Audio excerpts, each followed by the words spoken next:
Whoop, we just started recording. My bad. I guess that's where we're gonna start. And we're here. Yeah, I was gonna say this is us going now. In case you want to know why our audio sounds like we're right beside you, we upgraded some tech on our end, and by upgrade I mean we were forced out because we didn't realize our free plan ended, and and now we're here and we're ready to continue with the cast. We're on a different software now, and it's super cool. Yeah, we were using what's called Zencastr before, so a lot of the podcasts you see out there most likely don't have the situation we have where we have to record remotely because Stoph is in Massachusetts, I'm in North Carolina, so we have to record remotely. So we were using this software called Zencastr. It's a website, allows you to record for free. There's a certain number of hours, I think it was like 15 or 20 hours, or whatever it was, per month. You could record audio and video in separate audio tracks, and that was all we wanted, you know. So it was free, easy to use. We figured it out, and that's what we've been using for a little over a year. They've made changes over time, but really nothing that affected us. This time, they decided to change what's called the hobby plan, which is what we had. You can't record anymore. All you can do is host your entire podcast from Zencastr, and that's not the infrastructure that we have. So yeah, if we were next to each other, it would work. But if we were next to each other, we would just use a high quality free one, so like GarageBand, because you wouldn't need to actually do anything. We would just have like a camera and like our microphones recording or something and be done with it. But because we have to do the remote recording, it's a bit more complex. So we're using this new platform we have to pay for, but hopefully it'll pay off and it sounds better to you guys, which it sounds better to us. So hopefully it sounds better for you guys.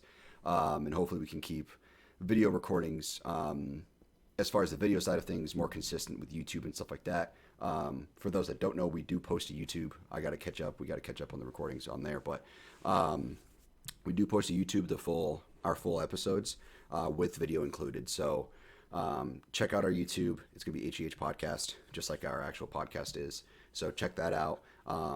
Most of our listeners have always been audio focused, so that's still gonna be our focus, is just getting audio uploaded. But we also upload to YouTube for the video side of things. But we have one person viewing video, and it's just Hamill, and he's just doing it because he wants to see us. Oh, he's beautiful, man. Also, before we truly get going, we do need to test the audio. So that's how we always doing it. What don't women understand about men? Cheeseburger. Ooh. You got the bear thing too. What was the other one that I sent you the other day? It was like I think it was Jordan Peterson. It might have been, and talking about melanin, and he's just like, something like that. It was so dumb. There's one with Miley too. It's like an extended version of Miley. And I was trying to convince people that I wasn't crazy when I knew I wasn't. Yeah. He's I've been watching, so with everything going on right now with like my PCT and all of that, my energy's just been absolutely in the shitter when it comes to the gym, which is expected. But something I've been doing lately that's actually been helping a lot is I've been like listening to like a Joe Rogan podcast or listening to Vin Wiki. I don't know if anybody who listens knows what Vin Wiki is. It's a YouTube channel and a platform that is all about supercars and car stories, stuff like that. VinWiki is an app and I think a website that keeps track of like supercars, so you can see where like rare cars have been. You just search by the VIN. So if you see a car in public, you can like go up to the car, type in the VIN in VinWiki, and take a photo of where it's at and be like spotted in, like I'm in Charlotte, so be like spotted in Charlotte on this day. And I can see the history of that car. But yeah, I listen to like car stories from them. They have all these different like salespeople and like car rental people and race car drivers. Like they had the Stig on there from Top Gear. So like, I listen to those too. So like I just listen to things while I train now rather than listening to music. And it like I can still focus on training, but it just makes it easier. Like I'm more motivated to go because I'm not listening to the same music over and over again. Just because like training doesn't feel good right now, It just, I feel sore.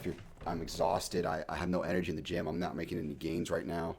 I'm not motivated to go, so it makes it easier for me at least. Well, you're looking wide as AF right now, so you do have some. Yeah, there it is. I was gonna say I'm I'm back to listening to absolutely nothing in the gym. So I'm sitting there just going, all right, you fucking, I degrade myself. I just sit there and I degrade myself bitch. while yeah. It's what you deserve. It's funny. It's funny though. So I've been, my girlfriend comes and lifts with me sometimes. And the only workouts we really do together are, you know, we'll do a leg workout together, but sometimes chest, but it's not like to the same degree. But I'll be trying to press, like if I'm doing like a chest press machine. And I'm like, come on, you fucking slut. She goes like, what? I'm talking to me, not you. You're not the slut I am. Exactly. But yeah, I mean, that's just how I've been kind of getting through it, which kind of, it sucks because it's like I'm putting on a lot of weight. I'm over 205 pounds now. So I'm no longer under 200 because, you know, catching up to me. Yeah, Sam still looks like, oh, if you're under 200, put on some weight, you skinny bitch, like, or whatever the hell he said. So I'm well over 200 now consistently. But conditioning wise, the last time I was at this weight, I had zero visible abs, like no vascularity whatsoever.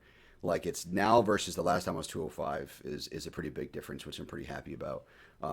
But it does suck because it's like right now with being off everything, like I forget how much of like a superhuman I fucking am, you know, like on shit, you know, it kind of sucks because it's like I'm so used to having crazy pumps and gains almost every single day and strength increases all the time no matter what I'm eating.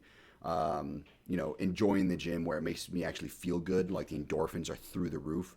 But like now it's none of that. Like my pumps feel like shit. Like I'm still getting a pump, but it's not nearly what it was. So they feel like shit because of that. You know, not making any gains really, like just kind of maintaining. My strength is actually going down. It's more my energy than anything. It's more my energy in the gym than my strength. I just don't like, it's just gone. And my joints are really feeling it too. Like that's the other thing too, is like my joints just really can't handle fucking hard training right now, which sucks. I was doing flies. But you're looking at my shoulders hurt.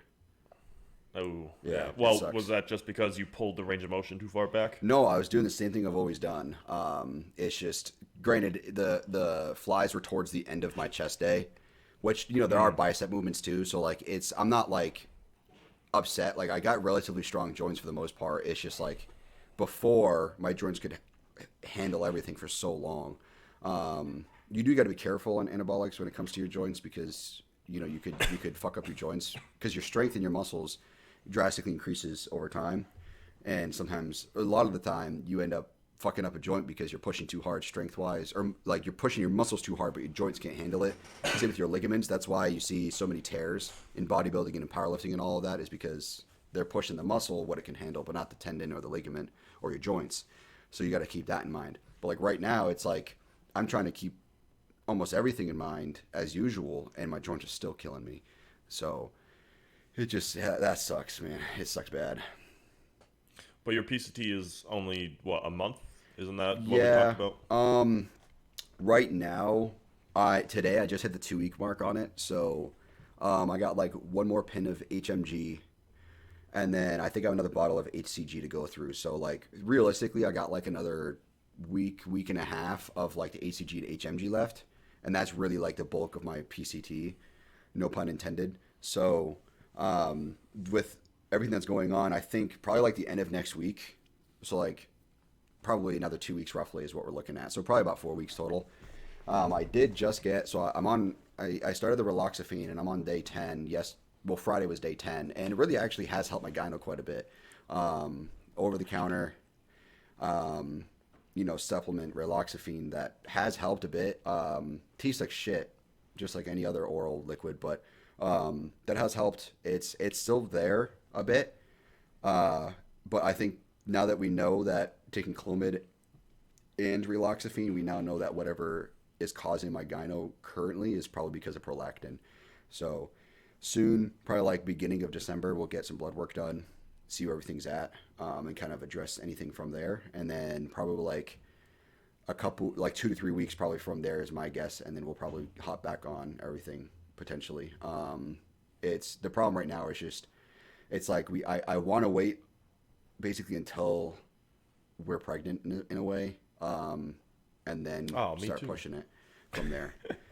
It's not fun thinking that I could be the problem, So like wanting to get back on everything, it's like I kind of have to push it off until, we're ready, like we're fully able to, or are pregnant. And then I'll be able to be like, all right, now I can push it because, we're healthy now with the pregnancy, and, I don't need to worry about my fertility anymore, all that. Which does kind of like show some evidence that you don't need to worry about that too much, because like not Christoph, freaking C-Bum, same people, same person basically, Christoph and C-Bum. I mean, can't even tell a difference. So stop, you idiot. C-Bum and his girlfriend or fiance, or whenever they get married, I don't know. She is pregnant too, and I think timeline wise, she must have gotten pregnant like beginning of prep, because they announced it after the Olympia, and they already had photos and everything taken. And where she was at was probably like month 3 or 4. Yeah, I think she's up 4 when they posted. Yeah, so that would be like start of prep or like end of bulk. So either way, he was pretty heavily on anabolics. So it's still definitely doable. I mean, I know guys who their wives got pregnant in the peak cut phase, like everything under the sun they're on, and they still got pregnant. So I mean, it happens. It's just going to be easier right now while taking HMG and all of that. So just got to focus on that potentially for a little bit until we are, and then go from there. But we'll see what happens. Just sucks training right now.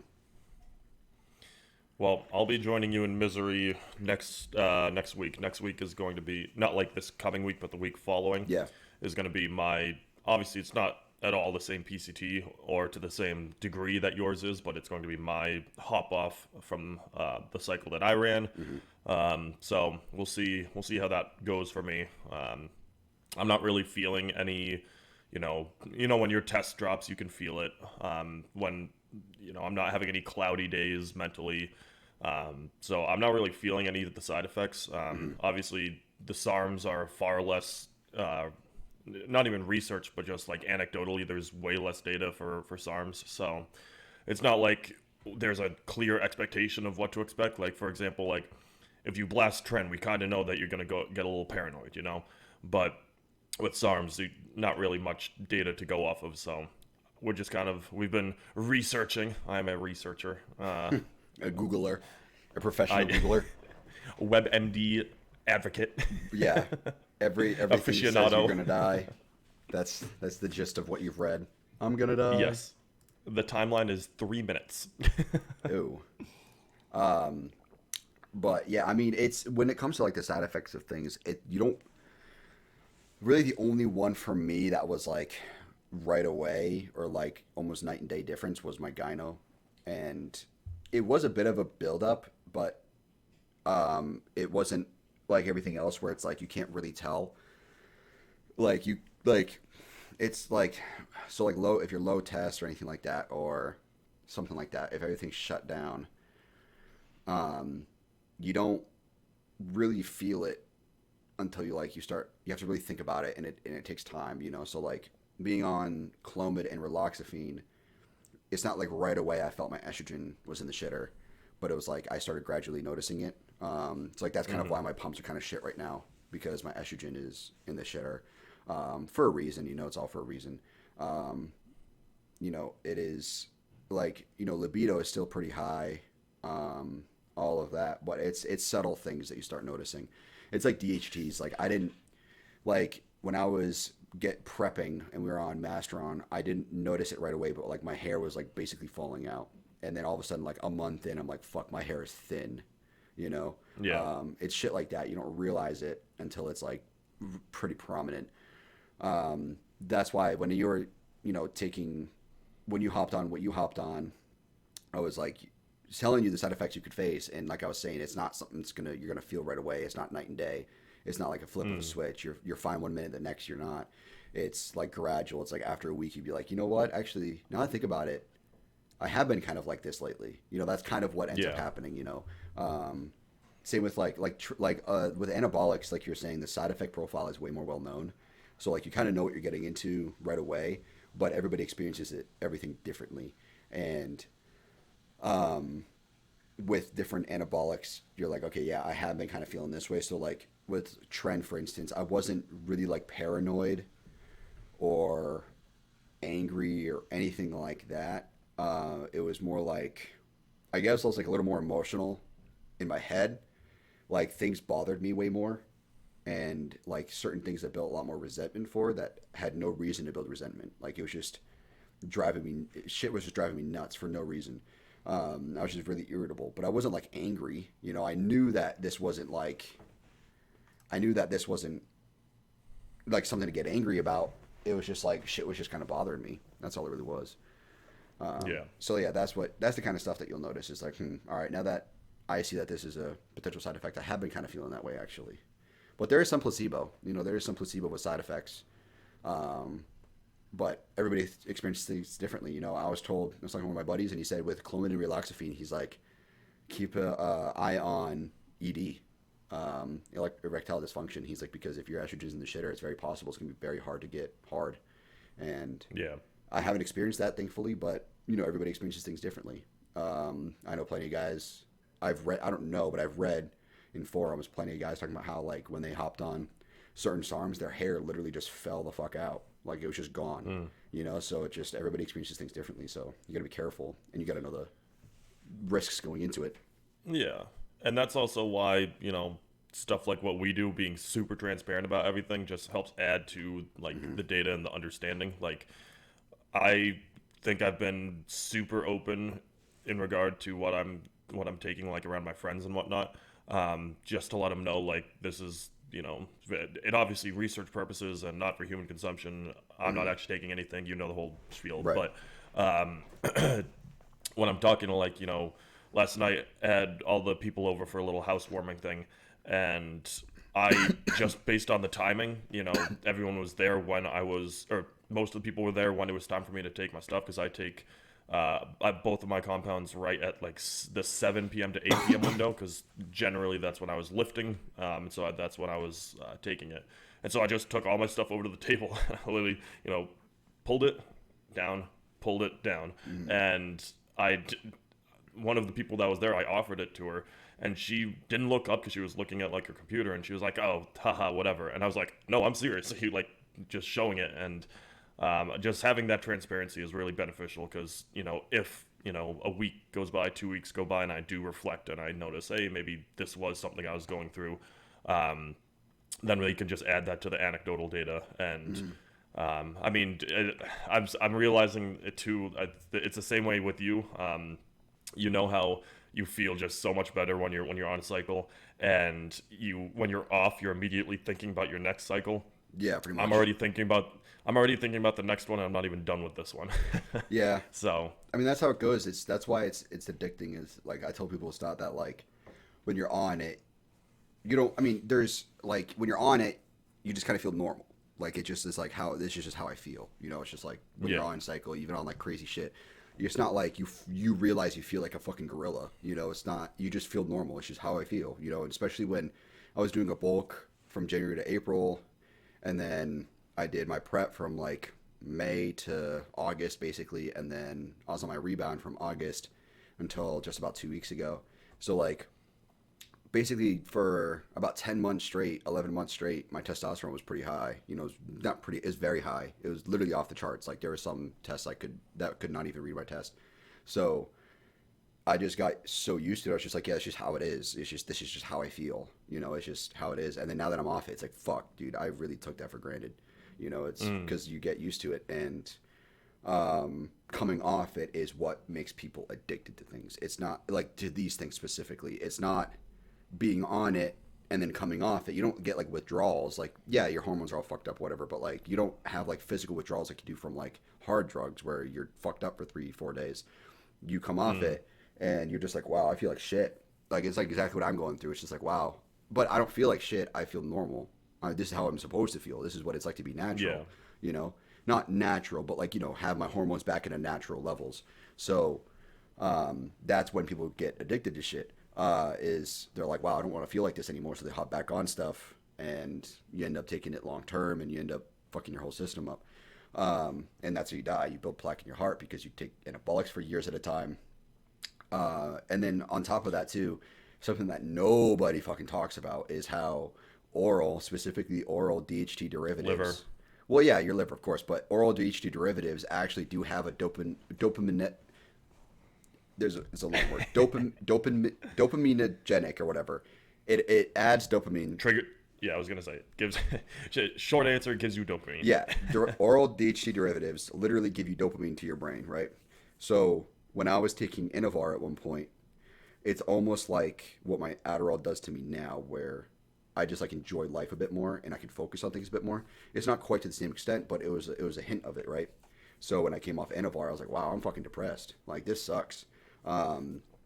So nobody talks about that either. You know, the oral DHT derivatives, people are just like, yeah, this is just, you know, it's all bundled together, but it's like, no, this is different. Like, this feels different than this.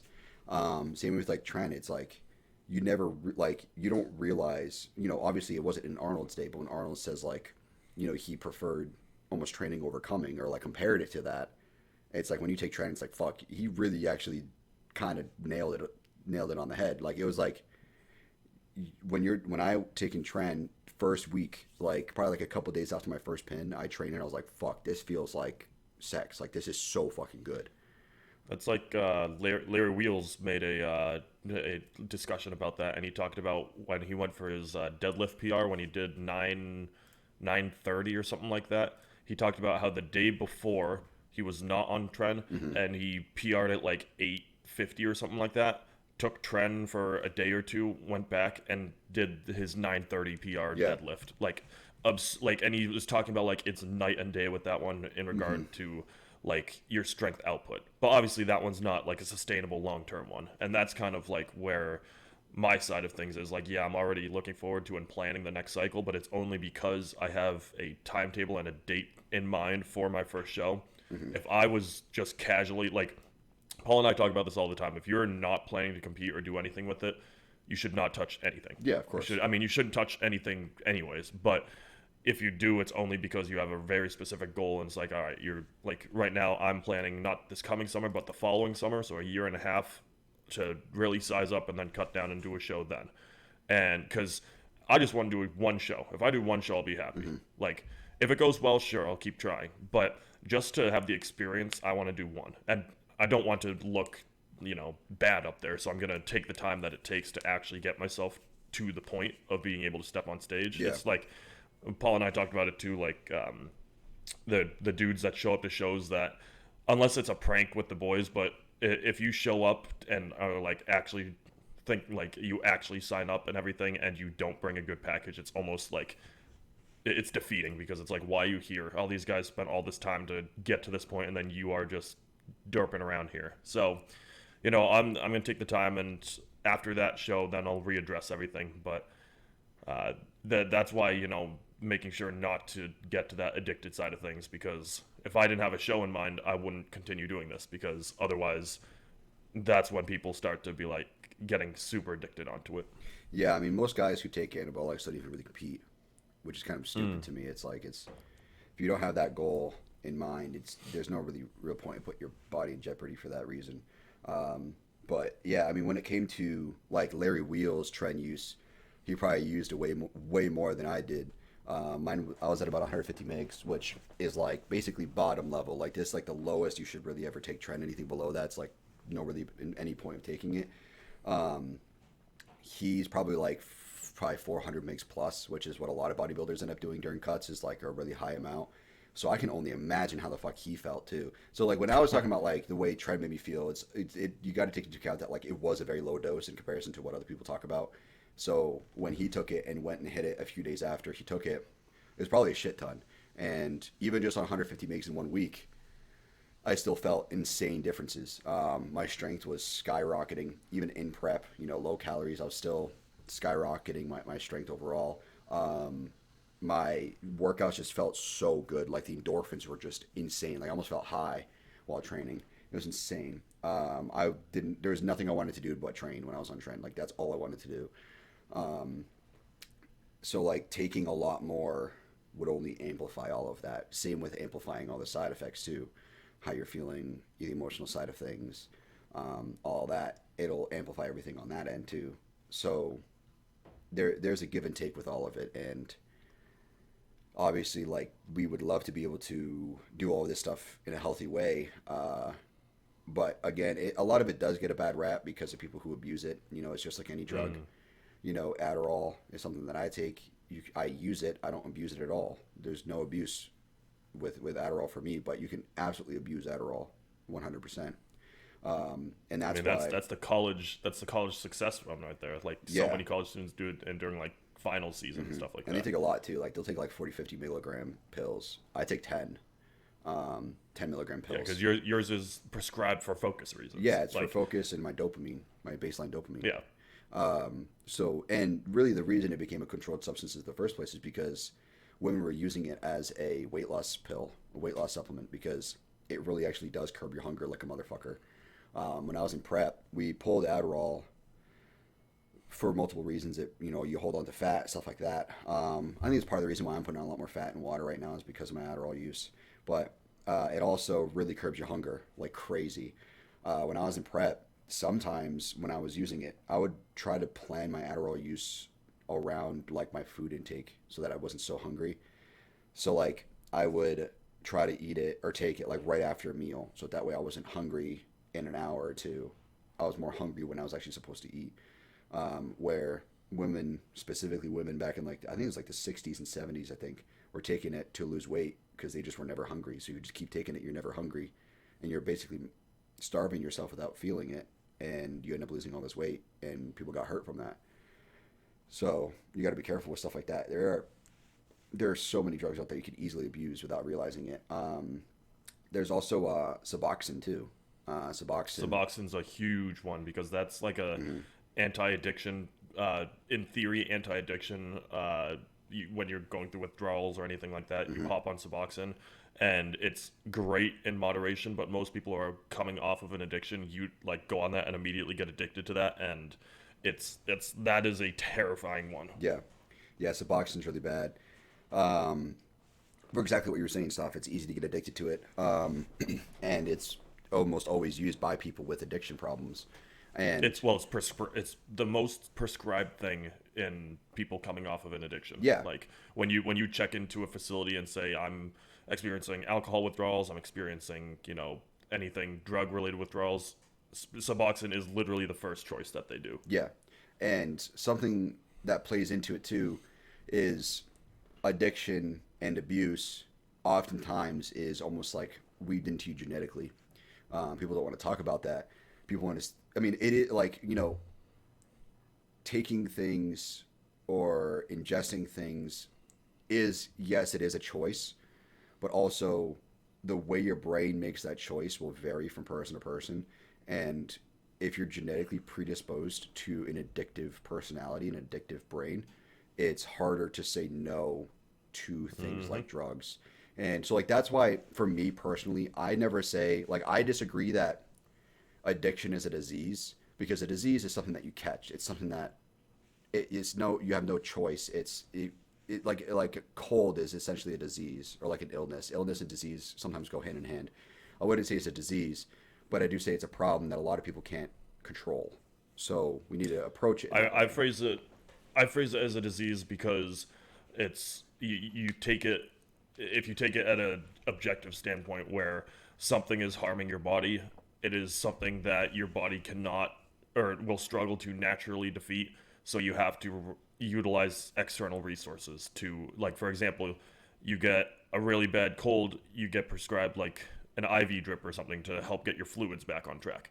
And so that's the way that especially in programs, it's described as a disease, just because there's the genetic component, but then once you understand that you do have this underlying factor, everything is affected. It's not just like people experiencing, alcoholic addiction are going to have an addiction in basically every aspect of their life, like shopping addictions. It applies in the gym more. Like I took my addiction, turned into a productive one, into the gym. Like regardless of what you have, you pick up that addiction somewhere else. So that's why most programs call it a disease, because of that, because it's not just that one thing, it's impacting every aspect of your life.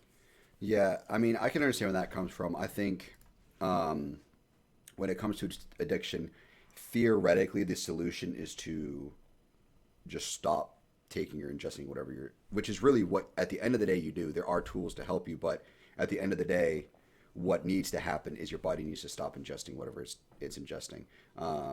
Whether that's, through smoking, inhaling, whatever it is that the outlet is. Really at the end of the day, you just need to stop doing that in order to drop it. So if you do have that addictive side of things, it is easier to find addiction in things, which is, like that Suboxone issues. To loop back to what I was saying was like, you already have that addiction issue before you even start Suboxone. So starting something that is addictive while you have an addiction problem just makes it that much easier to get addicted to it. Pain pills is another example of that. It was a great gateway drug to other things. If you haven't yet, I highly suggest watching it's a dramatization of how oh my gosh, why am I drawing a blank on it? The big pain pill that everybody was addicted to back in the 90s and early 2000s. Advil? No, not Advil. I got to Google it now because I could tell you any other time except for right now. It's probably Perks. No, it wasn't that. It was an opioid, oxycodone or OxyContin. Yeah. So OxyContin, there's a dramatization. I think it's on Netflix about OxyContin. It's got the guy from Ferris Bueller's Day Off as one of the main characters, and it is a dramatization. For the most part, it's pretty accurate. There are some added characters for like the entertainment side of things, but but for the most part, the main cast and main story is actually accurate to what actually happened.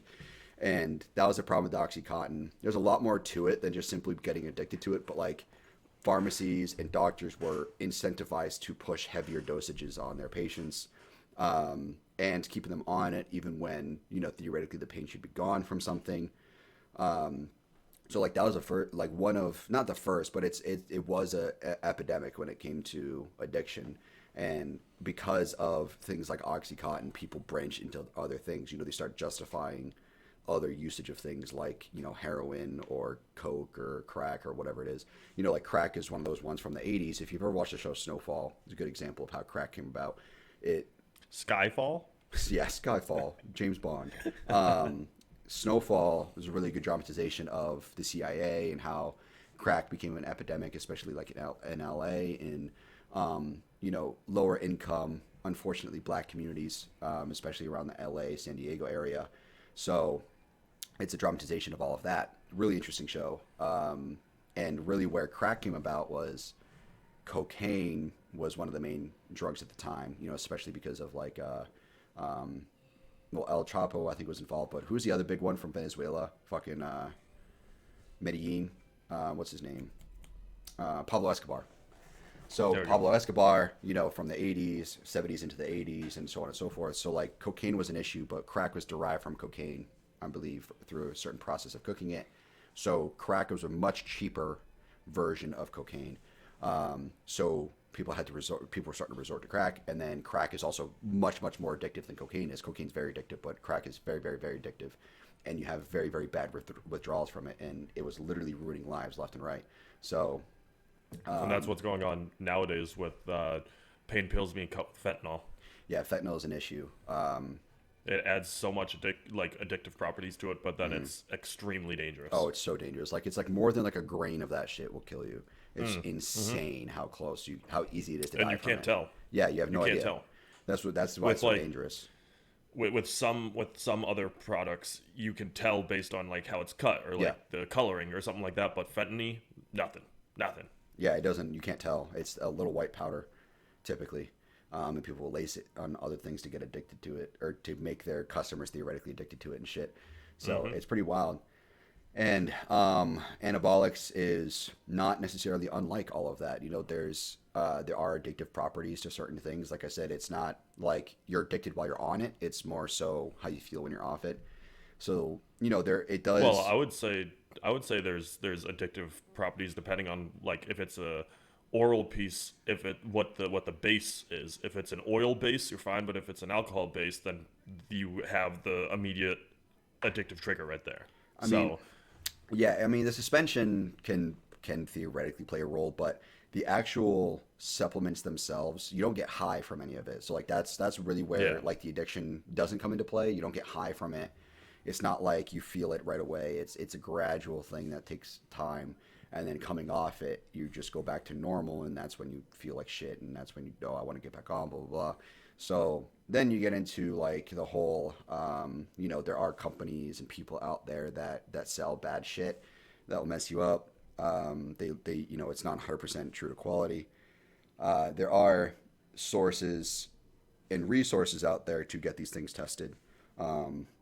The people and places that I go for my stuff will send out periodical like testing of certain supplements. So like, for instance, recently I got one, it was an email, and they said, okay, we tested these 3 supplements. These are the ones that we haven't tested for the longest amount of time in comparison to everything else. So here's our recent testing. And everything was like 99% pure or higher for everything that they had. You're never going to get 100% pure. There's no such thing. There's always going to be some sort of like discrepancy. But as long as you can get as close to 100% as possible, that's what matters. And they're very transparent about that. And, they're like, okay, here's, our tests. They block out any sort of, personal information for the org and, individuals and stuff like that who sent it in. But they'll show, okay, so this is the lab that ran the test. This is what's in it. This is what we advertise it as. And it's like pretty much on the dot. Same with like companies. That's kind of like I was going to say Amino Asylum publicly posts theirs. Yeah, typically a lot of Amino Asylum's products, they'll actually have one of the photos is the actual lab test for that individual item. So that's the kind of organizations and people you want to support. There are, obviously all this stuff's in gray area and shit like that where you got like Venmo them money and all of that.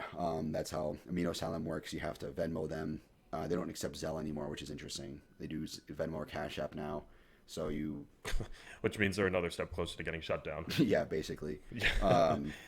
So like, there's all these different ways of reaching out to these people through like dark web resources where things run off Tor, for instance, which sounds scary. It's really not. It's apps you can get on your fucking phone. Proton Mail is one of them. It's a non-traceable email platform. Much like Gmail, it's just an email client that you can't trace. It's run through Tor, so it's much harder to trace, stuff like that. There's a lot of bro science, a lot of guys out there that will sell you, bent shit that isn't true to what they're saying it is, and that's how people get hurt. So it's the people that really actually get hurt out there are giving shit that they're not being told about, and that's what gets also a bad rap in the community is that for those that are serious about competing or serious about taking this shit, there are safe sources out there, and there are safe ways of taking things and doing things, and getting them from your local gym guy out of his gym bag is not the way to do it. You really should be doing it from a reputable source. So I actually have a pretty funny story piggybacking off of that. Yeah, go ahead. I had a kid I was teaching come up to me and say, hey Noel, I took steroids, and I was like, all right, let's unpack this. What are you talking about? And he's like, I was at the gym, and my buddy was like, hey, I'll give you one of these. And he's talking about a syringe, like an injectable syringe, not oral syringe. Yeah. He's like, I'll sell you one of these. And he said it was testosterone for $100. Holy shit. And he was like, yeah, I pinned it right here. Oh, Jesus. Like, as in he just went like this. Like he was playing Call of Duty and fucking... And I was like, there are so many things wrong with this. One, no way that was test. Two, you paid $100 for a single... What? Maybe, if it was test, maybe what? 100 megs, maybe? I mean, it depends, but... Like, let's say... But, yeah... there's so many variables. How full the syringe was, what the milligrams per milliliter was, stuff like that. But like either way, he's getting. And then you also injected upper shoulder, and his reasoning was because I wanted to go in my arms. Jeez, that's like the people who wear like those like sweat waistbands. I want to burn the fat off my belly, so I'm wearing this sweat waistband. Hey, targeted sweat is real. It's not real. It is made up. It is a fairy tale. Yeah, that's messed up. That's how people get hurt. Yeah. They don't know what the hell they're taking. That could just be water, or that could be dirty water too. That could be a dirty syringe. Who the fuck knows what's in that thing? So I had a very long conversation with them, and Yeah. then when we got into the scientific side of why you should never touch stuff like that, and it turned into a real good conversation. But my God, I hope he was lying. Yeah, I really hope there's not some truth behind that, because that would be that's fucked. And that's exactly what I'm talking about. Like, it's like that. This is why the government stepped in and made it illegal. Shit like this. It used to be prescribed. You used to be able to just use it as prescription for certain things, but then it became an abuse platform or way to abuse things, and people could start getting hurt, and it became a problem. But I mean, it's like the movie Pain and Gain with Mark Wahlberg and Dwayne Johnson and all that. Like, they're like shooting up in the locker room like muscle juice. It said like muscle juice on it. Hold on, I can't think. I gotta get a quick pump. Yeah, like that's none of that. I mean, it's based off a true story, but like that's so fabricated. Like, it's like this dude's like injecting. He's like, oh, it's like that's not how it works. And on top of that, nobody's just like pinning in the locker room because this shit's illegal. Like, even back in the like late '90s or whatever it was that was from. Like, this shit's still illegal back then. Like, you don't just, like, pin that shit in the locker room. And it's not just, like, this gigantic bottle of muscle juice. And they were doing the wrong site. It was just so many things wrong with that. And then, yeah, I need to get a quick pump. It's like, that's not how that works. It's just, there's so many things wrong with that. Obviously, everybody involved knew all that. Mark Wahlberg knows about that shit, especially Dwayne Johnson. He knew all that shit's bullshit. So hey, no one's ever asked Dwayne about that. You can't. You got to sign a bullshit sheet about that. We got to get him on the show and just break it. Just first question. Like, so, what are you pitting? you pull those, like, one of those, like, cop strategies where you're just like, oh, like, what's your training split? What are you training right now? Like, does your mom know you're gay? Yeah, like, shit like that. Like, what's your rep count? Like, how many sets are you doing? How many makes a test are you taking? What's your calorie count? And just like rattle them off like he doesn't realize it, and he's like, oh, 400. Fuck. I didn't say that. That wasn't real. That was not me. Hold on, gotta check my phone. Wait a minute. Oh, you almost got me, you sneaky bugger. Yeah, no, it's he fucking. For reference, guys, if you look at Dwayne Johnson's physique at 50 whatever years old, that is not a natural physique at 50 years old. No outlier in humanity can reach that at 50 something years old. Not even Plato.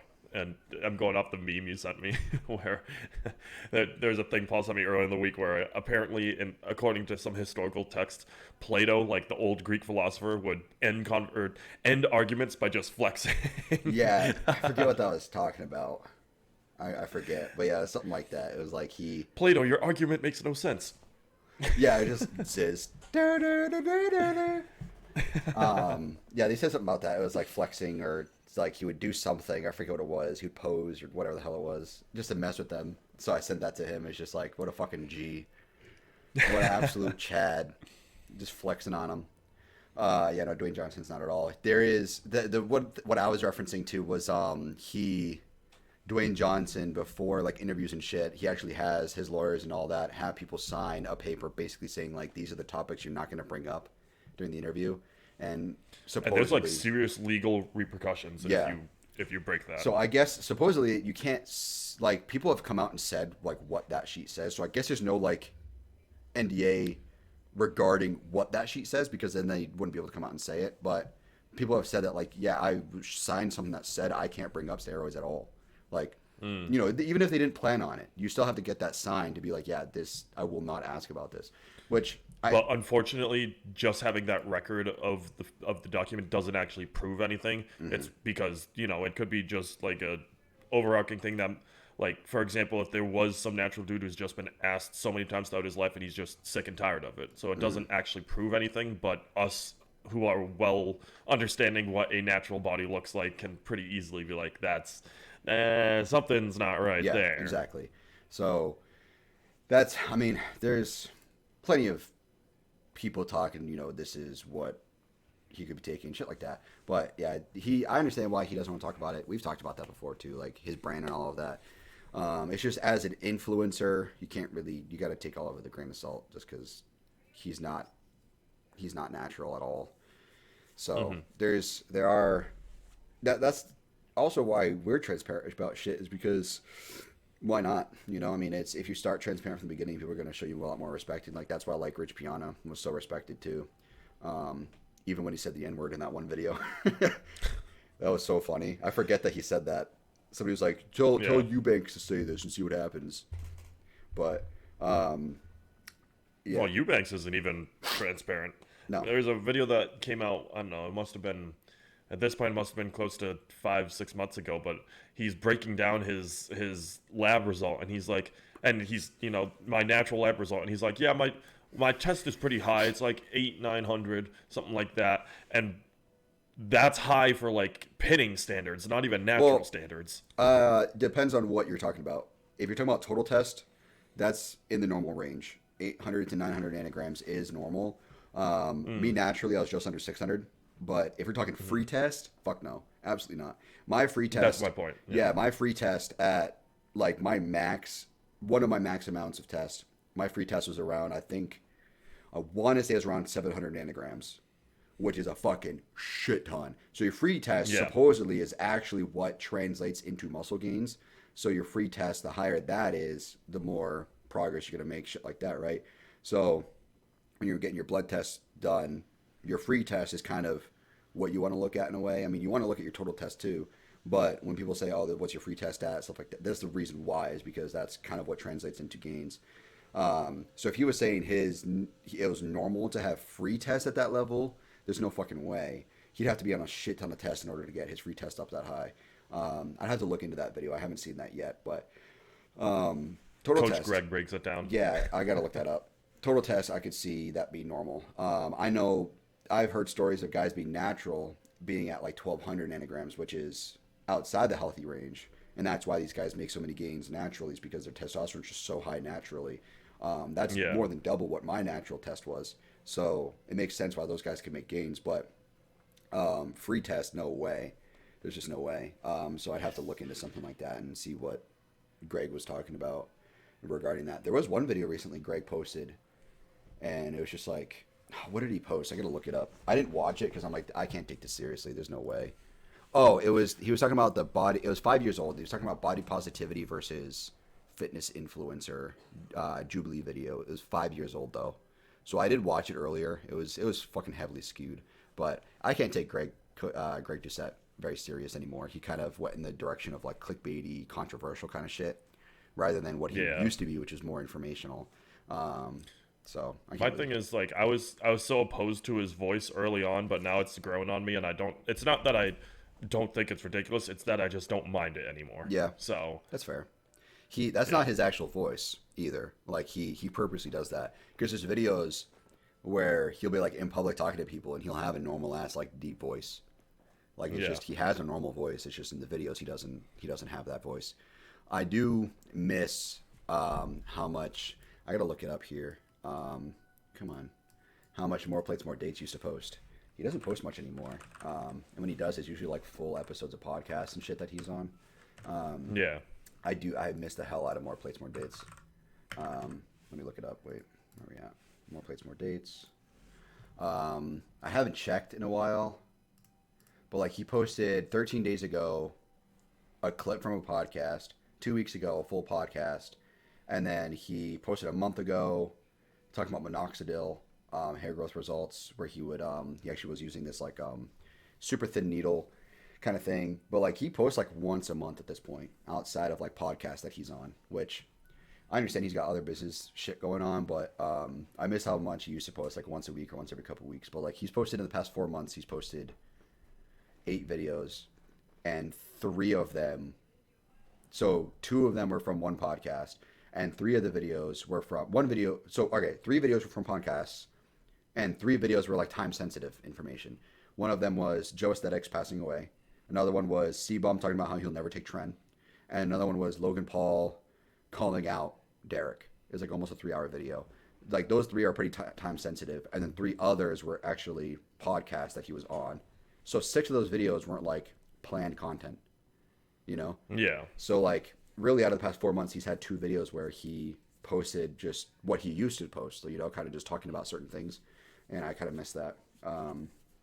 But yeah, Greg and Derek used to have partnerships here and there about shit. But yeah, Greg, I don't really watch too much anymore. It's just too. Mine's just if he pops up in the Snapchat algorithm, then I'll watch a video like on my lunch break or something like that. Yeah, I don't. I mean, I just saw that randomly out of just like suggested or whatever. In like my suggested on YouTube, but that's literally it. Yeah. I wish he wasn't as controversial or talking about controversial shit as much as he used to. Somebody that you guys should check out, especially if you're on the beginner to intermediate side of training, is Johnny Shreve. He has really good training content, and he's he starts his day, his every video is, hey, is Johnny Shreve here, Mr. Tell It Like It Is, and he really does kind of tell it like it is sometimes when it comes to training. He'll call out professional bodybuilders. I mean, he's a pro himself, but he'll call out professional bodybuilders and be like, yeah, he's clearly something's working, but he could be doing a lot better if he's doing this. Like he'll do videos about Tristan Lee and Bradley Martin and shit like that, where it's like, yeah, theoretically, like clearly it's working for him, but at the same time, he can be making much more gains if he does this. And so like he's a really good for like beginner to intermediate side of things. I don't really learn much from a lot of videos that he talks about. It's a lot of stuff that I already kind of know when he's talking about it. It just kind of reinforces some of my information that I know, but he's a good source for some more information, some more bite-sized content. But yeah, it's just the space is just changing. Sam Sulek is really taking over, which is fucking crazy. I have noticed that he is kind of dying down right now. I don't see a lot of Sam Sulek memes anymore. Yeah. Well, I think he's taking on he's got more partnerships and he's more professional about it now. So I think that's kind of why we're losing some of the goofy stuff, but there's still goofy stuff all over the place. Yeah. You saw when his first day at that new training facility and he broke the tricep machine on his warm up. Oh yeah, that was a bit ago, but that was so funny. But he just looks at it, he's like, oh shit. But no, people were talking about how like I saw that video and it was the leverage of what he was doing. It was the way he was leveraging the cable. That's why it ended up breaking. And on top of that, when it comes to cables, people don't talk about it ever. You're not supposed to add weight to the full stack, technically, because that's the full stack. I mean, granted, the cable could theoretically hold more than the full stack, but the full stack is supposed to be like, this is the max weight you're supposed to do on this cable machine. There's a reason there's a full stack. It's like when you're fishing and you have your line is weighted for a specific weight, and you have a fish that catches that's bigger. You can try and reel it in, but there's a chance that the fish is just going to take your lure and just dip. Yeah, exactly. And those cables are built, like you were saying, for the weight that they have on it, or the weight is built in reverse. So like they might have like a cable, but then they're like, okay, this thing can hold up to 200 pounds. Let's do like up to 150 to have like some leeway there. So when you're adding weight to a stack, you're much more at risk of ripping it. When it comes to cables, belt-driven shit typically can handle a lot more. If you see anything that's belt-driven, you're most likely going to be fine if you put more weight on there. But like that Prime machine, Prime is a great company. They have really high-quality shit. But he had the arm all the way like super far out, angled, and he was coming at it at a weird angle, so the cable was leveraged in a weird way. Obviously, cables are flexible in the way they're bending, but like when you're doing tricep push downs, you want the cable to be like basically straight up above you and pulling it straight down. He's pulling it at a weird angle, so the cable's getting all bent and shit and twisted a different way than it should be for the weight that he's leveraging, and he's probably adding more weight to it, So yeah, when he broke it, people are like, "Oh, this new equipment's so cheap and bullshit. It's so easy to break. The old equipment isn't." It's like, no, that's really good equipment actually. Prime is very high quality shit. It's just Sam puts way too much weight on the cable stack and is going to eventually rip it. That's how this shit breaks. But also there's wear and tear too. Over time there's going to be wear and tear. There's because it's braided metal wiring. So if a wire breaks, that's now it can now hold less. And then it's easier for another wire to break because there's one less wire in that section. It's like when you're watching a movie and like a rope starts to rip. The more it rips, the faster it rips because there's less actual threads to hold weight. So it's exponential. So it's like it's funny to see him break it, and that's one of the risks of owning a gym is that your equipment's going to break at some point. But yeah, if people are just trashing on the equipment, they're like, it's so bad, it's so cheap. It's like, dude, it's not. It's fucking Sam Sulek we're talking about. Like, come on. Yeah. Like, look at who's doing that. It's not the average Joe Schmo who's breaking the equipment. It's Sam probably stacking up the weight on it. But I'll end on one story related to that. I brought my girlfriend to Van, and we were for back day doing reverse pec decks. Yeah. And I put her on the sticky one, the one that will grab a weight and then just drop it. The red one, right? Isn't it the red and white one? Yeah. That's so annoying. And I told her about it, and it still freaked her out. She was like, "Oh, did I break something?" I was like, "Nope, it just grabbed a weight, and that's why that one felt heavier, and then Yeah, a you little feel it bit drop lighter." off. You're like, wow, all right, it's all in the mind. I'm too strong. There's something I forgot to mention one time. So this is a few weeks ago. I was doing the hack squat, and I was going to failure, 12, 10, 8, and I think this is when I was 3 on, 1 off, 2 on, 1 off. So 3 on, 1 off. So this is like quite a few weeks ago. So I was doing till failure, and I went to failure. In my mind, what was failure? What felt like failure? And then I looked. I was missing a whole fucking plate on one side. I'm like, it's all in my head. All of it's in my head. I'm like, this is so fucking mental. Because I thought I had the weight that I normally would have on there, and I actually theoretically added weight to what I did last time. So I was like, I should fail sooner, but let's try to aim for, 8. If I got 9 last week, I was like, let's try to aim for 8. Let's just hit 8 or something. Yeah. And I got like 8 or whatever, and I was like dying, right? But then I'm like, fuck, actually I wasn't even close to the weight I was hitting last week. So it was all in the mind, it's all mental. It's all fucking mental. And that's why I always say that when I'm training with people. I'm like, it's in your mind. It's in your mind. It's all in your mind. You just got to push. And especially when I'm training the people who I know are also on shit, it's like, it really is actually mental. Your body, when you're taking shit, can push so much fucking harder than normal. You have to push yourself that much harder, which I've talked about before. The recovery, like my recovery shit right now, I'm sore all the time. I'm exhausted. Like my chest will be sore after just like a normal ass chest day. Like my chest is sore right now from yesterday's chest day, or Friday's chest day. I mean, no, it was yesterday. Yeah, it was yesterday morning. Yesterday's chest day. My back gets sore. Like I got back day later today, so like my back will be sore probably the next couple days. But like when you're taking shit, you don't realize how good your recovery is, and you have to, because of your recovery being much better, you have to hit harder and more often at the gym. And because of that, because you can increase the intensity, you need to lift heavier. You need to lift heavier to make it actually worth it. So when you're taking shit, you need to push yourself. And that's why I'm like, people are like, oh, it's just a magic pill. It's like, dude, I almost guarantee you anybody who actually knows what they're doing and is on shit is training way harder than you've ever fucking trained in your life. Yep. Sam did say, I'll kind of wrap it up on this. Sam said, there's a really good message. I don't know if we talked about this before, but he said, when he's like, if you're ever in the gym and you have a really good set and you're doing squats or bench or whatever it is, and you just push yourself really fucking hard and you somehow get the full set and you just drove your entire nervous system into the ground and you hit that set and then you're done and you get back up you get the weight back on the rack or whatever, and you're just like, wow, that was fucking badass. Like that was sick. You now have like a goal for each set now. You're like, let's try to hit that intensity next time. And eventually you get to the point where like that level of intensity is now like your bottom level, and you'll have a new version of like what's considered badass to you. So like he's like, when you keep doing that and your intensity gets stronger or higher and your volume gets higher and all of that, all of a sudden you're at a whole separate fucking level of training than you used to be. And like that couldn't be more true. The way that I train, I mean, now it's a little half-assing just because I don't have the energy, but like when I was on shit, like I didn't realize I trained so fucking hard, and like I would like, it's the way I train is the way my body needs to train. But when I would train with other people, I don't realize how hard I push myself until I train with other people. Like when I did in Massachusetts, when I came back up in August, like I was training with people, I'm like, fuck, I really do push it hard. Like when I'm training, they're like, wow, you're doing all that weight. I'm like, I just do. It's just matter of fact, It's interesting to see that. But that's why I say, like, I almost guarantee you if they know what they're doing on anabolics, they're pushing way fucking harder than anybody's, than 99.9% of people in there. And they should be, for a reason. Yeah. But with that being said, we just had a good shit-talking episode today, huh? Thanks for listening, guys. We didn't really have any plan going into today's episode and figured out. Just testing the new software. Yeah, just want to test it out, see how it works. And just kind of shot the shit today. Talked about random shit. Hopefully you guys enjoyed it. Probably next time we upload, we'll have another bodybuilder to talk about, or influencer. We know that you guys like that series, so we'll try to upload that more. Maybe like once every other episode or something. We'll have an influencer episode, but we appreciate you guys listening. Cool. All right, everybody. I will see you guys.